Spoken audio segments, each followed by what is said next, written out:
आइए रुख करते हैं अब खबरों की ओर। देश में पहला उदाहरण है जहां राजस्थान के किसानों ने अपने उत्पाद का मूल्य स्वयं ने निर्धारण किया है और घोषणा की है कि 15 मार्च तक कोई भी किसान 6,000 रुपये प्रति क्विंटल से कम दामों में अपनी सरसों नहीं बेचेगा। इसके लिए 11 फरवरी को जयपुर में किसान संगठन के प्रतिनिधियों ने मिलकर प्रस्ताव पारित किया और आग्रह किया कि सभी किसान संकल्प ले इस अभियान को पूरा करने के लिए। एक फसल के माध्यम से हमने सब फसलों की बात कही और सरसों इसलिए हमने चुनी कि अभी सरसों की आवक मंडियों में शुरू हो गई। इसका न्यूनतम समर्थन मूल्य तो है 5,950 रुपये प्रति क्विंटल और बाजार में जो सरसों बिक रही है वो 4600 से लेकर 5500 रुपये तक है। यानी न्यूनतम समर्थन मूल्य से 500 से लेकर 1,000 रुपये तक कम दाम मिल रहे किसानों को। और ये आज की कहानी नहीं है, 3 वर्षों से हमने अभियान चलाया कि सरसों की समय पर खरीद हो, क्योंकि सरसों 15 फरवरी को आ जाती है और सरकार खरीद शुरू करती है अप्रैल में, लगभग 2 महीने बाद। इस बार भी सरकार ने अभी तक खरीद की घोषणा नहीं की है।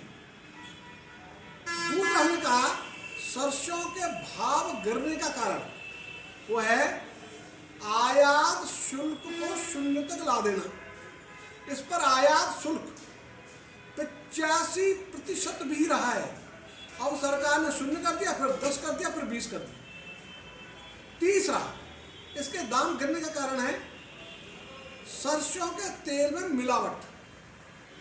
मिलावट अपराध है, मृत्यु दंड तक का प्रावधान है। लेकिन 2008 में सरकार ने स्वयं नहीं उस कानून में छूट दे दी कि आप खाद्य तेलों में बाकी तेल मिला सकते हो। और अभी 2022 में सरसों के मामले में उन्होंने उस आदेश को तो वापस ले लिया, लेकिन जिन्होंने मिलावट करना सीख लिया उन पर तो कोई अंकुश है नहीं। सरकार ने उनकी जांच शुरू की नहीं, उसको रोक के लिए कोई सार्थक प्रयास किए नहीं।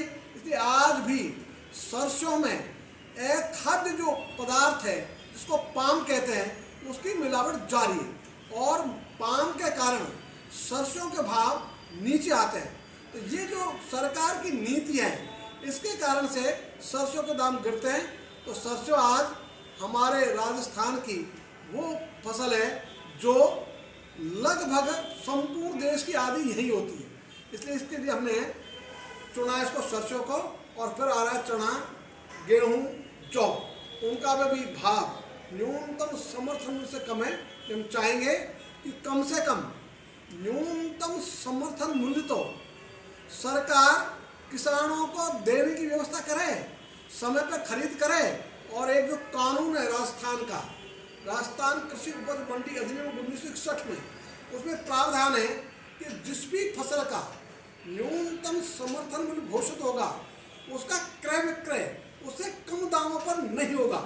उसके उपरांत भी सरकार खुद के कानून को लागू नहीं कर रही। तो इस पर छोटी सी बात सरकार कर दे कि मंडियों में जो नीलामी बोली है वो न्यूनतम समर्थन मूल्य से आरंभ कर दे, तो सभी किसानों को न्यूनतम समर्थन मूल्य तो प्राप्त हो जाएगा। आज की तारीख में जो एक आंकड़ा आया है, अभी मूंग ये भी आधा है पैदा पूरे देश की अकेले राजस्थान में। इसकी जो खरीद हुई वो हुई 8.9% राज्य के उत्पादन की नगण्य।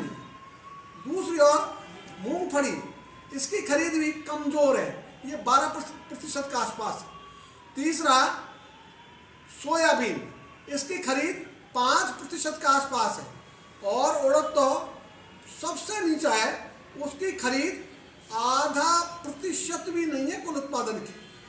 सब किसानों को जिनकी खरीद नहीं हुई उनको अपनी उपज घोषित न्यूनतम समर्थन मूल्य से कम दामों में बेचनी पड़ी, जिसमें मूंग का 35 रुपये 1 क्विंटल पर, उड़द का 1400, मूंगफली 1600 लेकर 2000 तक और सोयाबीन 892 रुपये प्रति क्विंटल के कम दाम मिले किसानों को।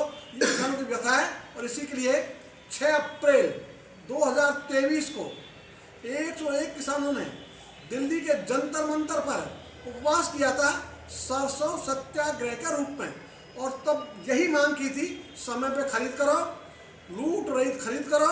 लेकिन सरकार है कि सुनती ही नहीं। राजस्थान के कृषि, सहकारिता और मुख्यमंत्री, इधर केंद्र के कृषि मंत्री, सहकारिता मंत्री, प्रधानमंत्री लगातार सबसे अनुनय विनय किया जा रहा है, ज्ञापन दिए जा रहे हैं, वार्ताएं हो रही है, लेकिन उसका असर कहीं दिख नहीं रहा। परिणाम ढाक के 3 पात जैसे ही है।